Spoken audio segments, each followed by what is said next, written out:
मित्रांनो, आजचा हा धमाकेदार स्पेशल भाग तुम्ही बघायलाच हवाय. कारण प्रतिमाने वचन मागे घेऊन सायली अर्जुनचं धूमधडाक्यात लग्न लावलं आहे.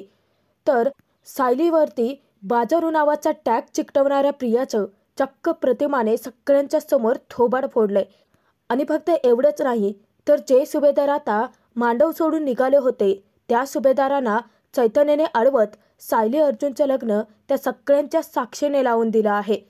आणि मालिकेमध्ये दुसरा चमत्कार असा घडलाय की चक्क मधुभाऊ आता सायली अर्जुनच्या लग्नाला उपस्थित राहिलेत. आणि एवढंच नाही, तर सायलीचं कन्यादान करत सायलीची त्यांनी पाठवणी सुद्धा केली आहे. परंतु अर्जुन जेव्हा सायलीला घरी घेऊन येतो तर सगळे सुभेदार आता सायलीवरती चावताळून उठले आहेत. आणि सुभेदारांनी खूपच मोठा निर्णय घेतलाय.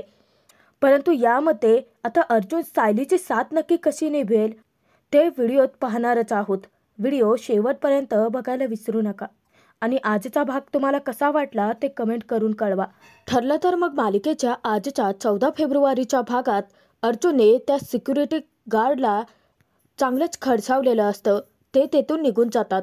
तेव्हा अर्जुन प्रियाचा कडाडून चावा घेत सगळ्यांसमोर म्हणतो, आजपर्यंत मी तन्वीचं खूप वागणं सहन केलं, परंतु आता बस.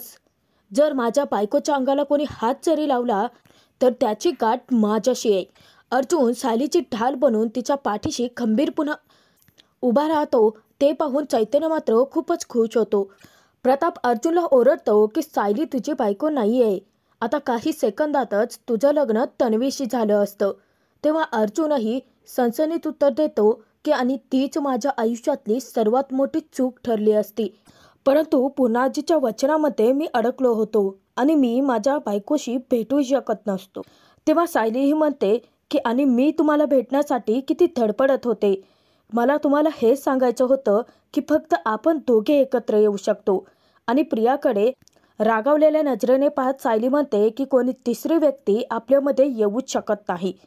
अस्मिता तिथे विचारते की म्हणजे अर्जुन, तू आता तन्वीशी लग्नच करणार नाहीयेस? तेव्हा नाटकी प्रिया रडण्याची नाटकं करत सगळ्यांची सिंपत्ती मिळवते. आणि अर्जुनला उलट म्हणते की मला वाटलंच होतं, ही सायली येऊन नक्कीच काही ना काहीतरी गोंधळ घालणारच.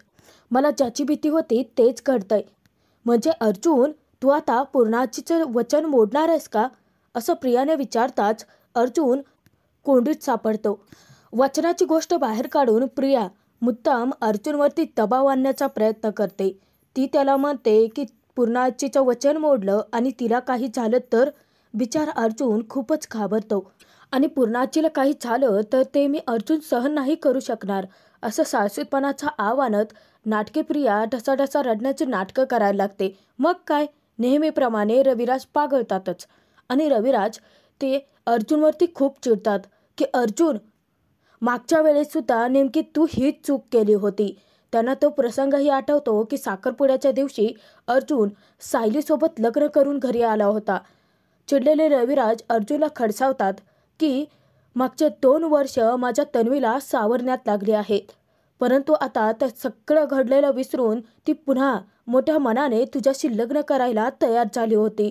आणि आता जर तुझ्या हातून पुन्हा तीच चूक घडली आणि माझ्या तन्वीला त्रास झाला तर तुम्हा सुभेदारांना कुठेही तोंड दाखवायची जागा ठेवणार नाही मी, असं रविराजांनी म्हणताच सुभेदारांना मोठा धक्का बसतो. सायली अर्जुन एकमेकांकडे पाहायला लागतात.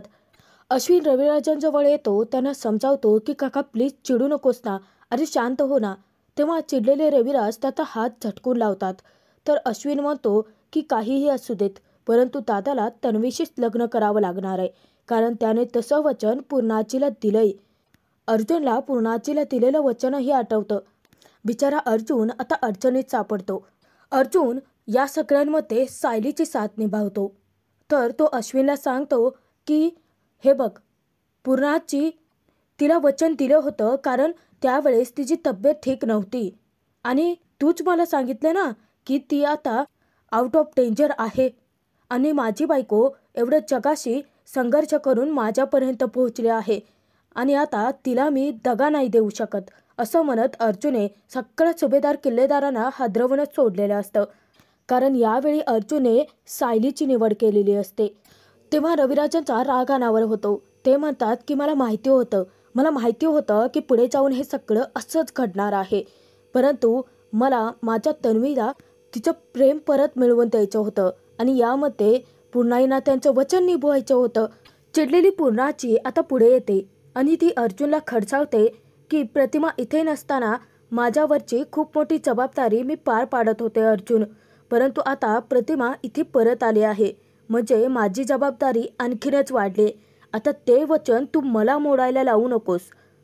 आता रविराजांना हे सगळं सहनच होत नाही. ते रागाने पेटून उठतात आणि पूर्णाईंवरती आवाज चढवतात की अहो कशाला त्या मुलापुढे भीक मागताय तुम्ही पूर्णाई.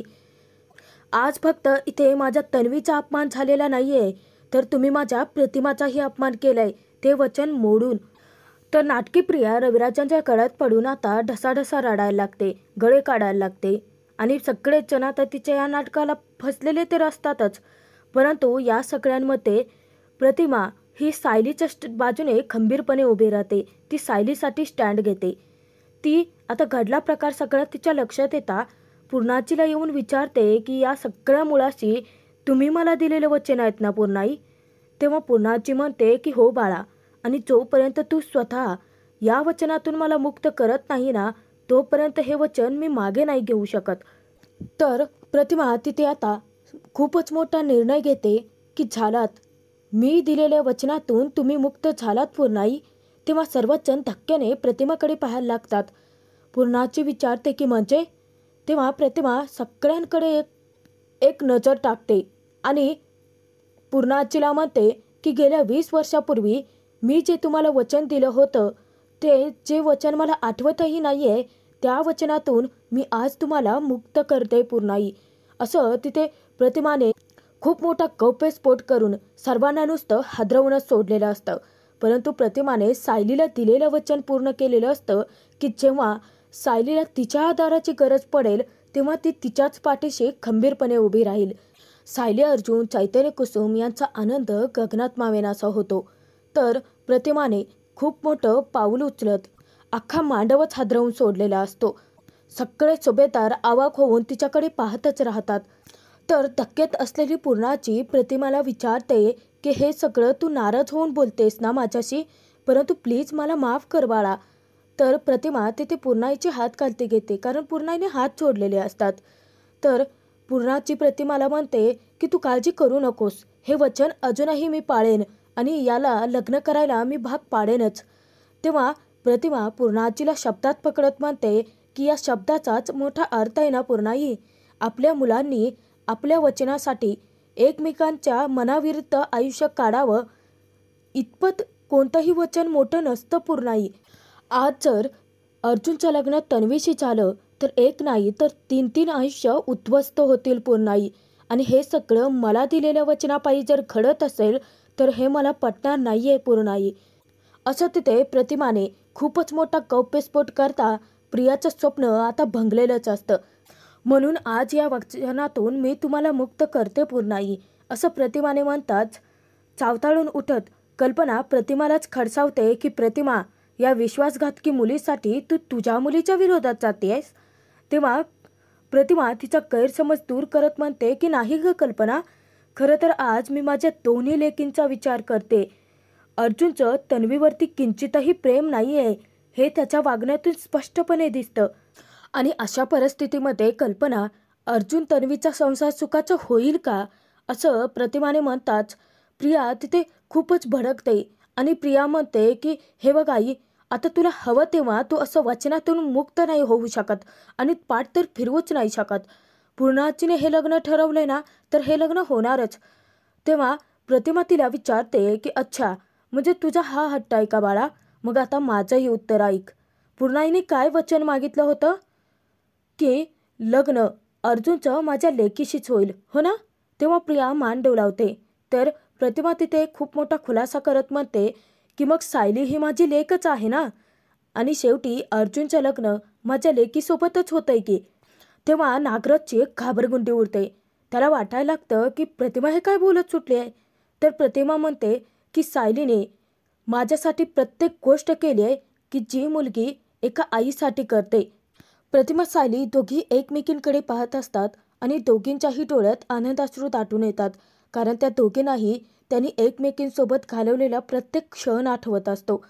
पूर्णाई, शेवटी अर्जुनचं लग्न माझ्याच लेकीशी होतंय असं समजूयात ना आपण, असं प्रतिमाने तिथे म्हणताच सायली खूप खुश होते आणि प्रतिमाला म्हणते की मला माहीत होतं की तुम्ही आईसारखं माझ्या पाठीशी खंबीरपणे नक्की उभं राहणार.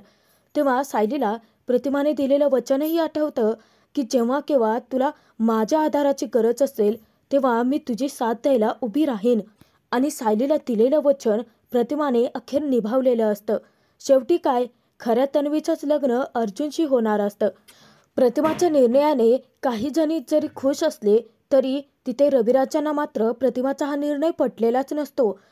रविराज प्रतिमावरती रागवतात की आजपर्यंत तुझी प्रत्येक इच्छा पूर्ण केली, त्याचा गैरफायदा घेतेस का तू प्रतिमा? तेव्हा प्रतिमाला मोठा धक्काच बसतो. तर नागराज तिथे म्हणतो की हो वहिनी, दादाचं अगदी बरोबरच आहे. तुम्ही हा निर्णय का घेऊन आमचं नुकसानच करतायत, असं नागराजने म्हणताच अर्जुन त्याला विचारतो की नुकसान? तुमचं कसलं नुकसान होतंय? तर नागराज लगेच शब्दांची फेरफार करत म्हणतो की अरे, आमच्या तन्वीच्या आयुष्याचं नुकसान होतंय म्हणजे आमचंच नुकसान होतंय की, आणि तन्वी ही माझी मुलगीच आहे. तेव्हा सुमन त्याला टोकते आणि म्हणते की उगाच तुम्ही असा त्रागा करून घेत बसू नका. काय निर्णय घ्यायचा तो भाऊजी आणि पूर्णाईनं मिळूनच घेऊ देत. अर्जुन पूर्णाजीला म्हणतो की पूर्णाजी, अगं तू एका वचनात अडकली होतीस म्हणून तू मला दुसऱ्या वचनात अडकवलंस, परंतु ज्या वचनात तू अडकली होतीस त्या वचनातून आत्ताच प्रतिमात्याने तुला मुक्त केले. मग मला आता माझं 7 जन्माचं वचन निभावू देत, असं म्हणत अर्जुन सगळ्यांच्या समोर सायलीचा हात पकडून उभा असतो. तर प्रियाचा नुसता जळफळाट व्हायला लागतो. घरातील सर्वांनाच मोठा धक्का बसलेला असतो आणि अर्जुनचा निर्णय कोणालाही पटलेला नसतो. माझं जिच्यावरती प्रेम आहे ना पूर्णाची, आज मला लग्न तिच्याशीच करायचं आहे, असं अर्जुनने म्हणताच प्रिया मुद्दाम कांगावा करायला लागते आणि अर्जुनला म्हणते की किती स्वार्थी झालायस रे, म्हणजे स्वतःच्याच स्वार्थाचा विचार करतोयस. या सगळ्यांमध्ये पूर्णाची हे धक्के पचवू शकणार आहे का? आणि अचानकपणे तिची तब्येत बिघडली तर, असं प्रिया मुद्दाम अर्जुनवरती दबाव आणण्याचा प्रयत्न करते. तेव्हा चावताळलेला अर्जुन प्रियाला गप्प बसवतो की मी माझ्या आजीशी बोलतोय, तू मध्ये पडू नकोस. आता बोलण्याच्या ओघामध्ये चावताळलेली प्रिया सायलीवरती नको ते घाणेरडे आरोप लावत म्हणते, यामध्ये तुझी चूक नाही आहे रे अर्जुन, खरंच तुझी चूक नाहीच आहे. या मुलीने तुला आंधळं केलं आहे स्वतःच्या प्रेमामध्ये. घरात शिरायचं आणि श्रीमंत लोकांची मुलं आपल्या चाळ्यात फासायची, नुसतं एवढंच जमतं या मुलीला. एक नंबरची बाजारू मुलगी आहे ही, असं तिथे प्रियाने सायलीवरती घाणेरडे आरोप लावून तिच्याबद्दल असं बोलताच अर्जुनला खूपच मोठा धक्का बसतो. आता अर्जुन प्रियावरती रागवणार. प्रतिमा स्वतः सगळ्यांच्या समोर प्रियाचं थोबाड फोडते. आज इतक्या दिवसानंतर पहिल्यांदा सर्वांनी प्रतिमाचा राग अनावर झालेलं पाहिलेलं असतं. प्रियाच्या थोबाडीत मारत प्रतिमा प्रियाला म्हणते की जिभेला आवर घाल जरा तन्वी, हे असलं सायलीविषयी बोलून तू सायलीची नाही तर स्वतःची लायकी दाखवतेस. आता प्रिया खूपच मोठ्या धक्क्यात असते. तेव्हा रविराज प्रियाला सोफ्यावरती बसवतात आणि तिची काळजी करायला लागतात. तर या सगळ्याचा अर्जुनला काही फरकच पडलेला नसतो. अर्जुन तिथे म्हणतो की मी मिसेस सायलीसोबत लग्न करतोय. मी तुम्हा सगळ्यांची परवानगी मागून बघितली, परंतु तुम्ही तुमच्या मनातली अडी काही सोडायला तयार नाही आहेत आणि मी आता तुमच्यासाठी थांबू शकत नाही. मिसेस सायली, आता इथून पुढे तुमचं आणि माझं जग हे वेगळं असेल, चला, असं म्हणत अर्जुन आता सायलीला तेथून घेऊन जाणार. तर सायली अर्जुनला थांबवते. सायली अर्जुनला समजावते की थांबा अर्जुन सर, आपण पूर्वी लग्न केलं होतं तेव्हा आपली माणसं तिथे नव्हती, परंतु आज मला आपल्या माणसांच्या साक्षीने लग्न करायचं आहे, असं सायलीने अर्जुनला विनंती करता गळ घालता अर्जुन सगळ्यांकडे पाहायला लागतो. सगळेजण अगदी डोळे वटारून रागाने सायलीला पाहत असतात. त्यांच्या नजरेतच अर्जुन ओळखतो आणि उलट तो सायलीला म्हणतो की आता ते शक्य नाही आहे मिसेस सायली, तुम्ही चला इथून. आणि अर्जुन जबरदस्ती सायलीला तेथून घेऊन जाणार. तर प्रतिमा त्याला अडवते आणि प्रतिमा अर्जुनला प्रेमाने समजावते की असं वागू नकोस अर्जुन, आजपर्यंत तू प्रत्येक गोष्ट सायलीच्या मनासारखी केली आहेस, मग आज का असा करतोयस?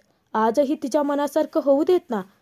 तेव्हा चैतन्यही पुढे येतो. चैतन्य अर्जुनला समजावतो की प्रतिमा ते म्हणतायत तेही बरोबर आहे. तुमचं लग्न आता नातेवाईकांच्या समोरच व्हायला हवंय.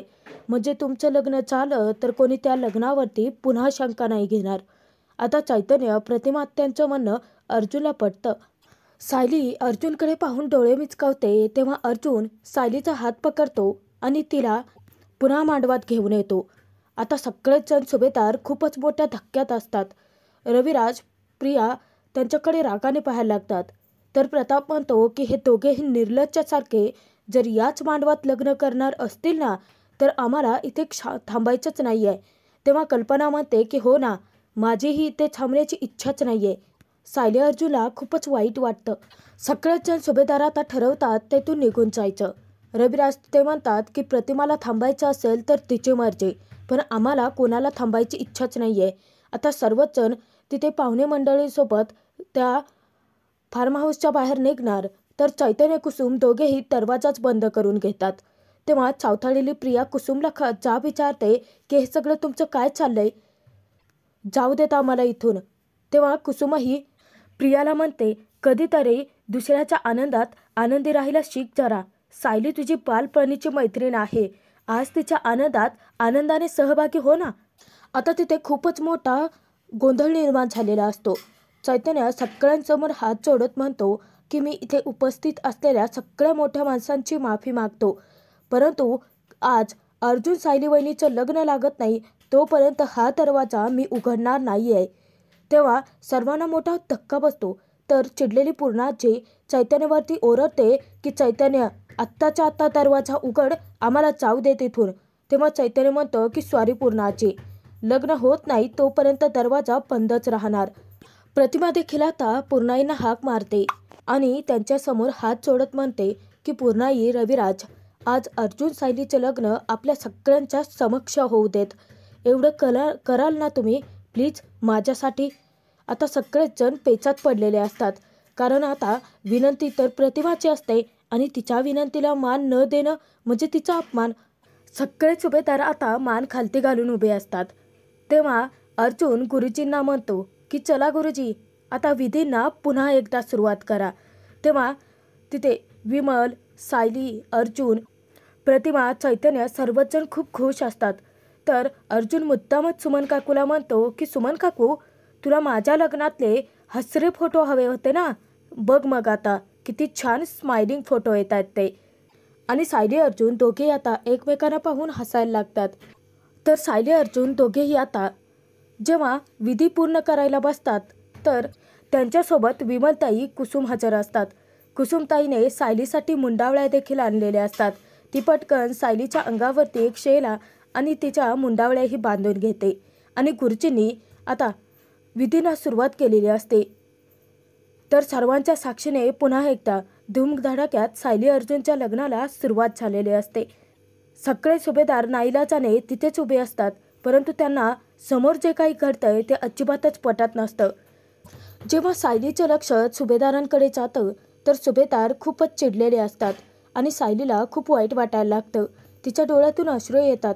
तेव्हा अर्जुन सायलीकडे पाहून डोळे मिचकावतो आणि सगळं कसं ठीक होईल असं तिला तो इशाऱ्यातूनच भासवतो. तेव्हा सायली अर्जुन दोघेही खूप खुश असतात, कारण शेवटी सगळं कसं त्यांच्या मनासारखं घडलेलं असतं. शेवट हा गोड झालेला असतो. तर गुरुजींनी जेव्हा होम हवनाच्या अग्नीच्या पूजेला विधीला सुरुवात केलेली असते तर सायली अर्जुन दोघेही खूप खुश होऊन ती विधी पूर्ण करत असतात. तर सगळे सुभेदार मात्र खूपच चिडलेले असतात. इतक्यात आता खूपच मोठा दुसरा चमत्कार घडतो, कारण जेव्हा चैतन्याला दरवाजा ठोठावल्याचा आवाज येतो, चैतन्य दरवाजा उघडतो, पाहतो तर चक्क मधुभाऊ सायली अर्जुनच्या लग्नासाठी हजर होतात. चैतन्य खूप खुश होतो मधुभाऊंना पाहून आणि तो मधुभाऊंचा हात पकडतो आणि त्यांना सायलीच्या समोर घेऊन येतो. तर मधुभाऊ सायली अर्जुनच्या लग्नाला आशीर्वाद देण्यासाठी तिथे हजर झालेले असतात. प्रतिमा त्यांचं त्या लग्नासाठी स्वागतच करते, परंतु सुभेदारांचे थोबाडे एकेकाचे आता बघण्यालायक झालेले असतात. सायली मधुभाऊंना विचारते की मधुभाऊ, तुम्ही खरंच आलात? सायलीचा विश्वासच बसत नसतो. तेव्हा मधुभाऊ म्हणतात की काय करणार साहू बाळा, बापाचं काळीज आहे ना, शेवटी लेकीकडे ओढ घेणारच. आणि आता माझ्या लेकीचीच पाठवणी आहे म्हटल्यानंतर मी कसा काय नाही येणार. सायलीचा आनंद आता द्विगुणित झालेला असतो. तर चिडलेल्या प्रियाने आता स्वतःच्या मुंडावळ्या देखील काढून फेकून दिलेल्या असतात, कारण तिला सायली अर्जुनचा हा आनंद तर बघवतच नसतो. परंतु चैतन्याने तिथे दरवाजे बंद करून घेतल्याने ती सगळेच नाईलाजाने सायली अर्जुनच्या लग्नाचे साक्षीदार बनलेले असतात. सायली अर्जुन दोघेही हसत प्रतिभाकडे पाहत असतात, कारण प्रतिमामुळेच त्यांचं लग्न आज विधिवत सगळ्यांच्या साक्षीने होणार असतं. खरं तर डोळ्यांच्या इशाऱ्यानेच ते प्रतिमाचे आभार मानत असतात. प्रतिमाला ते जाणवतं देखील. तर अर्जुन जेव्हा कल्पनाकडे पाहतो तर कल्पना तोंड फिरवते. अर्जुनला जरासं वाईट वाटतं, परंतु आता अर्जुनने त्या सगळ्यांकडे दुर्लक्ष करून फक्त त्याच्या सायलीचा विचार केलेला असतो. गुरुजींच्या मंत्रोच्चाराच्या साथीने सायली अर्जुनने सगळ्या विधी आता पूर्ण केलेले असतात. आणि शेवटीचे विधी म्हणजे ज्यामुळे आता लग्न संपन्न होणार असतं ते म्हणजे मंगळसूत्र घालण्याचे विधी. तर अर्जुन तिथे आता विमलकडून मंगळसूत्र घेतो आणि सगळ्यांच्या साक्षीने आपल्या सायलीच्या गळ्यात मंगळसूत्र घालून त्याच्या लग्नाच्या सगळ्या विधी पूर्ण करतो. तर जेव्हा आता त्यांचं लग्न संपन्न झालेलं असतं, सायली अर्जुन दोघे एकमेकांकडे एकटक पाहतच राहतात. जेव्हा ते दोघेही सुभेदारांकडे मोठ्या मंडळींकडे पाहायला लागतात तर सगळेच जण त्यांच्यापासून तोंड फिरवतात. सायली अर्जुनला दोघांनाही तितकंच वाईट वाटतं. तर सायली अर्जुन जेव्हा प्रतिमाकडे पाहतात तर प्रतिमा आता तिथे सायली अर्जुनना आशीर्वाद देते. मधुभाऊ देखील त्या दोघांनाही त्यांचे सुखी संसारासाठी आशीर्वाद देतात. त्यांचा आनंद आता गगनात मावेनासा होतो आणि सायली अर्जुन दोघे आनंदाने अगदी आनंदाने आशीर्वाद स्वीकारतातही. प्रिया मात्र खूपच चावथाळून उठलेली असते. जेव्हा रविराजांचे लक्ष प्रियाकडे जातं तर प्रिया आता त्यांच्यापासून तोंड फिरवते. तर रविराजांना प्रियाच्या मनात चाललेली चलबिचल कळत असते आणि रविराजही तिथे सायली अर्जुनवरती तितकेच रागावलेले असतात. हा खरं तर चमत्कार प्रतिमाने घडवून आणलेला असतो, कारण तिने वचन मागे घेतलं म्हणूनच तर सायली अर्जुनचं लग्न झालेलं असतं. तर मित्रांनो, आजचा हा भाग इथेच संपतोय. पुढील भागात आपण पाहूयात. तर मित्रांनो, सायली अर्जुनचं धूमधडाक्यात तर लग्न लागलेलंच असतं, परंतु बाकीच्या ज्या विधी असतात म्हणजेच सायलीची पाठवणी होणार असते. मधुभाऊ स्वतः सायलीचं कन्यादान करत तिचा हात अर्जुनच्या हाती सोपवतात आणि त्यांच्या सुखी संसारासाठी आशीर्वादही देतात. तर सायली अर्जुन एकमेकांच्या गळ्यात हार घालतात आणि त्यांचं लग्न आता पूर्ण झालेलं असतं. परंतु त्यांच्या लग्नाने सुभेदार जे नाराज असतात त्यांनी आता खूपच मोठा निर्णय घेतलेला असतो. जेव्हा लग्न करून अर्जुन सायलीला घरी घेऊन येतो, तो म्हणतो की चला मिसेस सायली, आता आपण आपल्या घरी जाऊयात. परंतु दरमध्येच प्रताप बाकीचे सगळेच जण सायली अर्जुनला अडवतात आणि प्रताप तिथे अर्जुनला सांगतो की आम्हाला या मुलीशी कोणताही संबंध ठेवायचा नाही आहे अर्जुन. तेव्हा अर्जुन तडकाफडकी निर्णय घेत तो सायलीला हाताला धरतो आणि सायलीसोबत स्वतःची बॅग भरत तो सायलीच्या साथीने सुभेदारांचं घर सोडून कायमचा बाहेर येतो. परंतु आता या सगळ्यांमध्ये सायली पुन्हा एकदा सुभेदारांचं मन कसं जिंकेल आणि प्रियाच्या खोट्या नाटकाचा पर्दाफाश कसा होईल ते पाहणं तितकंच मनोरंजक.